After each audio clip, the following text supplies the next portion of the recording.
और नेक्स्ट कीजिए। अगर आपने अभी तक कोई ब्लॉग नहीं बनाया है और आप बिल्कुल नए हैं तो आपको कुछ इस तरीके का इंटरफेस दिखाई देगा। यहाँ पर आपको क्रिएट अ न्यू ब्लॉग का ऑप्शन दिखाई देगा, बस इस पर क्लिक कर दीजिए और आपके सामने कुछ इस तरीके का विंडो आ जाएगा जहाँ पर आपको टाइटल और एड्रेस डालने का ऑप्शन दिखाई देगा। किसी भी ब्लॉग का टाइटल उस ब्लॉग के लिए बहुत महत्वपूर्ण होता है और ये प्रदर्शित करता है कि आपको ब्लॉग में किस तरीके का कंटेंट मिलेगा। तो टाइटल को बड़ा सोच समझ के रखिए, आप अच्छे से विषय का चुनाव कर लीजिए और उसके बाद में सोच समझ के एक या दो शब्द का कोई टाइटल यहाँ पर आप रख सकते हैं। तो यहाँ पर अगर हम MS एक्सेल से संबंधित कोई ब्लॉग बना रहे हैं तो उसी से रिलेटेड हम इसका टाइटल रखेंगे। तो हम यहाँ पर टाइटल लिख देते हैं टोटल एक्सेल।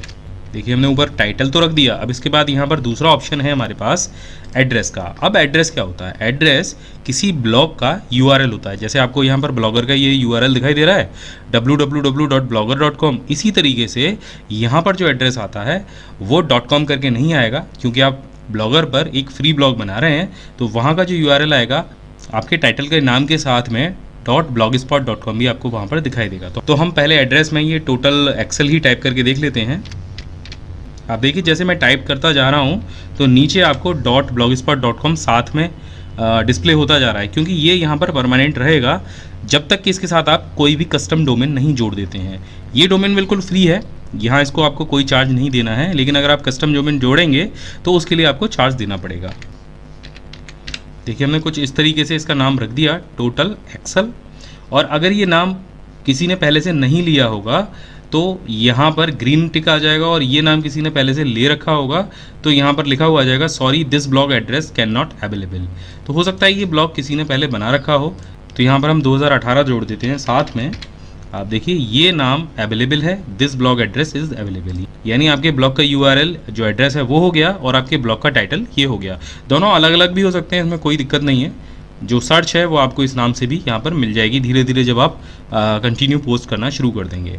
अब तीसरी चीज़ आती है यहाँ पर थीम की।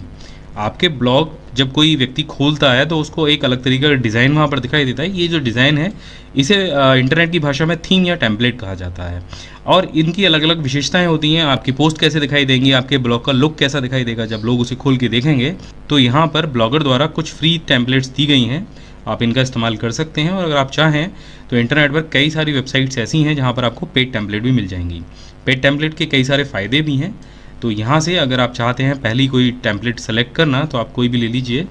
तो हम यहाँ से सबसे सिंपल जो टेम्पलेट है उसको सिलेक्ट कर लेते हैं और क्रिएट अ ब्लॉग के बटन पर क्लिक करते हैं। कुछ ही सेकेंड्स में आपका जो ब्लॉग है वो तैयार हो जाएगा। अब यहाँ पर ये देखिए जैसे ही आपका ब्लॉग बन जाएगा और अगली बार जब ब्लॉगर पे आप लॉगिन करेंगे तो कुछ इस तरीके का आपको स्क्रीन दिखाई देगा। यहाँ पर आपको कई सारे ऑप्शंस दिखाई देंगे, जैसे पोस्ट का, स्टेटस का, कमेंट्स का, अर्निंग का, कैंपेनिंग का, पेज लेआउट, थीम और सेटिंग्स। अब ये सारी चीज़ें क्या हैं अलग अलग हम थोड़ा सा जान लेते हैं। ये जो पोस्ट वाला ऑप्शन है यहाँ पर आप डेली का जो भी कंटेंट तैयार करेंगे या जो भी पोस्ट लिखेंगे वो आप यहाँ से लिख पाएंगे। नई पोस्ट लिखने के लिए या नया आर्टिकल लिखने के लिए आपको जाना पड़ेगा न्यू पोस्ट पर। इस पर आप जैसे ही क्लिक करेंगे तो आपको कुछ इस तरीके का पेज दिखाई देगा। यहाँ पर ऊपर पोस्ट टाइटल डालना है, तो आप हिंदी या इंग्लिश किसी भी फ़ॉन्ट का इस्तेमाल कर सकते हैं। हिंदी के लिए आप गूगल हिंदी इनपुट का इस्तेमाल कर सकते हैं, और इंग्लिश के लिए यहाँ पर सारे ऑप्शंस दिए गए हैं। अगर आपके पास हिंदी इनपुट नहीं है फिर भी यहाँ पे हिंदी टाइप करने के लिए ये एक बटन दिया गया है। जैसे ही आप इसे टाइप करेंगे तो आप यहाँ पर ट्रांसलेट वाली हिंदी को लिख पाएंगे। लेकिन ये ध्यान रखिएगा जो हिंदी टाइपिंग है जो ब्लॉगर द्वारा दी गई है वो पोस्ट के इस वाले पेज पर ही काम करेगी, ना कि आपके टाइटल में। तो जो टाइटल है वो हिंदी में अगर आप तैयार करना चाहते हैं तो आप यहाँ पे टाइप कर सकते हैं उसे, जैसे आइए एक्सेल सीखें, कुछ इस तरीके से। अब इसको कॉपी कर लीजिए और ऊपर पेस्ट कर दीजिए कुछ इस तरीके से। अगर आप इंग्लिश में चाहते हैं तो आप इसे इंग्लिश में भी तैयार कर सकते हैं। दूसरी चीज़, ये जो पेज है आपका, यहाँ पर आप जो भी लिखना चाहते हैं, ये हमारा टाइटल हो गया, जैसे किताब में होता है सबसे ऊपर टाइटल होता है, और नीचे आपका जो भी आर्टिकल हो आप उसे यहाँ पर टाइप कर सकते हैं। एक्सेल की विशेषता बता सकते हैं, आप उसके बारे में क्या बताना चाहते हैं, जो भी आपका टॉपिक हो आप उसे यहाँ पर टाइप कर सकते हैं। टॉपिक को टाइप करने के लिए यहाँ पर अलग अलग तरीके के ऑप्शन दिए गए हैं। फॉर्मेटिंग के लिए बोल्ड, इटैलिक, अंडरलाइन है। आप अगर फ़ॉन्ट का कलर चेंज करना चाहते हैं तो यहाँ से कर सकते हैं। इसके बाद में यहाँ पर लिंक दिया गया है। लिंक वो है, आप किसी पेज को दूसरे पेज से जोड़ना चाहते हैं तो आप इसे जोड़ सकते हैं। यह हाइपरलिंक की तरह काम करता है। बस आप शब्द को सेलेक्ट कीजिए, लिंक पर जाइए और जो भी आपको वेब एड्रेस से जोड़ना हो उसको यहाँ पर टाइप कर दीजिए या पेस्ट कर दीजिए। इसके बाद ये जो ऑप्शन है, इससे आप अपने पोस्ट पर इमेज इंसर्ट करा सकते हैं।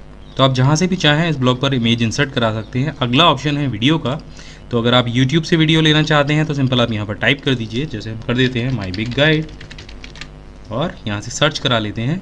माई बिग गाइड से जुड़े हुए सारे वीडियोज़ यहाँ पर आ जाएंगे। अब जिस भी वीडियो को आप चाहते हैं बस सेलेक्ट कीजिए और ओके कर दीजिए। तो आप देखेंगे आपके ब्लॉगर पर माई बिग गाइड का ये जो वीडियो है ये आ गया है।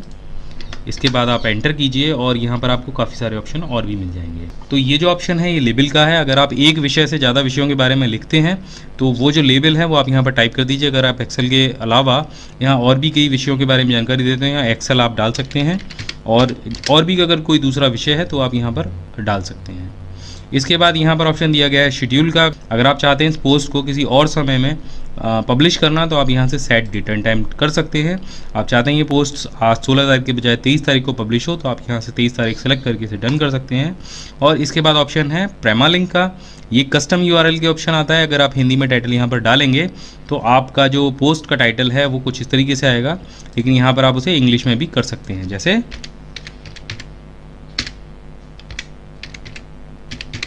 कुछ इस तरीके से लर्न एक्सेल। तो ये एक उदाहरण के लिए मैंने आपको यहाँ पर डाल के दिखाया है। इसे आप यहाँ से डन कर दीजिए। अब होगा क्या कि यहाँ पर ये जो आपने टाइप किया है उसका URL कुछ इस तरीके का आपकी वेबसाइट पर डिस्प्ले होगा। इसके बहुत सारे फ़ायदे हैं। अब बस आपको यहाँ से करना है पब्लिश। पब्लिश करते ही ये जो आर्टिकल है ये आपके ब्लॉग पर डिस्प्ले होना शुरू हो जाएगा। तो हम देख लेते हैं कि हमारा ब्लॉग इस आर्टिकल के साथ में कैसा दिखाई देता है। यहाँ पर आपको व्यू ब्लॉग का बटन दिखाई देगा, इस पर क्लिक कीजिए और आप देखेंगे जो हमने टाइटल रखा था टोटल एक्सेल 2018.blogspot.in वो इंटरनेट पर पब्लिश हो चुका है। यहाँ पर हमारे ब्लॉग का जो टाइटल हमने रखा था वो यहाँ पर डिस्प्ले हो गया है और जो पोस्ट हमने अभी बनाई थी वो यहाँ पर आ गई है। कुछ इस तरीके से आपका ब्लॉग बनके तैयार हो गया है। अगर आप अपने ब्लॉग का डिज़ाइन अभी की अभी बदलना चाहते हैं तो बस आपको जाना होगा थीम के ऑप्शन पर और यहाँ पर आपको नीचे कई सारे टेम्पलेट्स दिखाई देंगे। आप कोई भी टेम्पलेट सेलेक्ट कर लीजिए कुछ इस तरीके से। आप देखिए इसको लगाने के बाद आपके ब्लॉग कुछ इस तरीके का दिखाई देगा। उसी यहाँ से आप अप्लाई कर दीजिए। आप देखेंगे अप्लाई करने से पहले भी कराएगा आप अपनी पुरानी टेम्पलेट का बैकअप ले लीजिए। अगर आपको लेना है तो ठीक है, नहीं लेना है तो आप इसे स्किप कर सकते हैं और आपकी जो नई टेम्पलेट है वो आपके ब्लॉग पर अप्लाई हो जाएगी। आप देख सकते हैं। दोबारा से हम इस ब्लॉग को देख लेते हैं। अब इसका कुछ अलग ही लुक आ गया है। इसके बाद यहाँ पर दिया गया है स्टेटस। आपके ब्लॉग पर प्रतिदिन आने वाले विजिटर्स की संख्या को यहाँ पर डिस्प्ले करता है। कौन कौन से उसके ट्रैफिक सोर्स हैं वो यहाँ पर दिखाता है। अगर आपके ब्लॉग पर कुछ कमेंट्स होते हैं तो उनको यहाँ पर डिस्प्ले करेगा कमेंट्स के ऑप्शन में। जो आपके एडसेंस अकाउंट से होने वाली अर्निंग है उसे आप यहाँ से मैनेज कर सकते हैं। अभी फ़िलहाल में भी हमने इसे गूगल एडसेंस से नहीं जोड़ा है, लेकिन अगर आप भविष्य में इसे जोड़ेंगे तो उसकी अर्निंग को आप यहाँ से मैनेज कर पाएंगे। कैंपेनिंग्स में अगर आप गूगल एडवर्ड के थ्रू अपने ब्लॉग का विज्ञापन करना चाहते हैं तो आप यहाँ से कर सकते हैं। ब्लॉग में आप कुछ पेज अलग से जोड़ना चाहते हैं तो वो आप यहाँ से जोड़ सकते हैं। इसी तरीके से यहाँ पर दिया गया है लेआउट का ऑप्शन। तो लेआउट के ऑप्शन में अगर आप अपने ब्लॉग पर कोई नया विजेट जोड़ना चाहते हैं, जैसे कोई टूल है या ट्रांसलेशन का टूल है, तो बस आपको यहाँ पर ऐड अ गैजेट्स में जाना होगा और यहाँ पर आपको कई तरीके के गैजेट्स मिल जाएंगे। जैसे फॉलोअर्स का गैजेट्स है, इमेज का गैजेट है, लिंक लिस्ट है, टेक्स्ट है और जैसे कि ब्लॉग सर्च है तो वो आप यहाँ पर जोड़ के देख सकते हैं। गूगल एडसेंस का ऑप्शन दिया गया है, लेकिन ये तभी काम करेगा जब आपके पास गूगल एडसेंस का अकाउंट होगा। अब यहाँ पर हम ब्लॉग सर्च जोड़ के देख लेते हैं। बड़ा सिंपल है, आपको प्लस के निशान पर क्लिक करना है। तो यहाँ पर आप देखेंगे यहाँ पर विजिबल लिखा हुआ है, उसके बाद यहाँ पर टाइटल दिया गया है। आप चाहें तो इसको हिंदी या इंग्लिश में बदल सकते हैं। अगर आप चाहते हैं कि यही टाइटल रखना है तो बस इसे रहने दीजिए और यहाँ से सेव कर दीजिए। तो आप देखेंगे ये जो गैजेट है ये आपके ब्लॉग में ऐड हो चुका है। अभी तक हमारे ब्लॉग में सर्च का ऑप्शन नहीं था, लेकिन अगर अब हम इस ब्लॉग को ओपन करके देखेंगे और मेन्यू पर जाएंगे तो आप यहाँ पर देखेंगे सर्च दिस ब्लॉग का ऑप्शन आपको यहाँ पर मिल जाएगा। तो इस तरीके से आप अपना ब्लॉग बना सकते हैं और इंटरनेट की दुनिया में प्रवेश कर सकते हैं। या फिर आप गूगल पर